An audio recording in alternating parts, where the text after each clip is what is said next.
জি, আপনাকে জানিয়ে রাখি যে আসলে মৃতের সংখ্যা কিন্তু বাড়ছে। গতকাল রাতেও কিন্তু একজন মারা গিয়েছে। একই পরিবারের কিন্তু দুটি সন্তানই মারা গিয়েছে। তার মধ্যে বোন মারা গিয়েছিল এর আগে, আর গতকাল রাতে কিন্তু শেষ ভাইটি যে আইসিইউতে ভর্তি ছিল সেও কিন্তু মারা গিয়েছে। এছাড়াও কিন্তু এই বার্ন ইউনিটে এখন পর্যন্ত কিন্তু ৪৪ জন আহত ভর্তি রয়েছে, তাদের কিন্তু চিকিৎসা চলছে।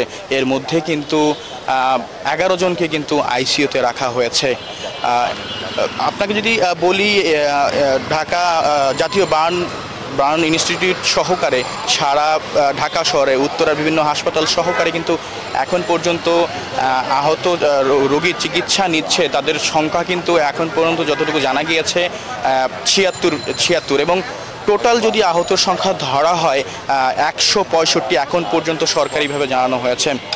এছাড়াও কিন্তু গত বেশ কয়েকদিন কিন্তু এই বার্ন ইনস্টিটিউটের সামনে কিন্তু উৎসব জনতার একটা ভিড় দেখা গিয়েছিল, মানুষের একটা উপস্থিতি লক্ষ্য করা গিয়েছিল। তবে সেটি কিন্তু আজকে একেবারেই নেই, কারণ আইন শৃঙ্খলা বাহিনী এখানকার পরিস্থিতি কিন্তু খুব কঠোরভাবে নিয়ন্ত্রণ করছে। আমরা কিন্তু এখানকার সার্বিক পরিস্থিতি নিয়ন্ত্রণে কিন্তু সেনাবাহিনীকে ব্যবস্থা নিতে দেখেছি, পুলিশকে দেখেছি, আনসার বাহিনীকেও কিন্তু আমরা দেখেছি। এছাড়াও কিন্তু এ সকল আহত রোগীদের চিকিৎসা দেওয়ার জন্য সিঙ্গাপুর থেকে কিন্তু গতকাল রাতে একটি বিশেষ চিকিৎসকদের দল কিন্তু এসে পৌঁছেছে। আজকে সকাল ১১টায় কিন্তু এই বার্ন ইনস্টিটিউটে তাদের আসার কথা রয়েছে। সরকারের পক্ষ থেকে কিন্তু এও বলা হয়েছে এই সকল আহতদের সুচিকিৎসার জন্য দেশের বাইরে নিয়েও কিন্তু তারা চিকিৎসা করাতে প্রস্তুত রয়েছেন। এই ছিল আমার কাছে বার্ন ইনস্টিটিউট থেকে সর্বশেষ খবর।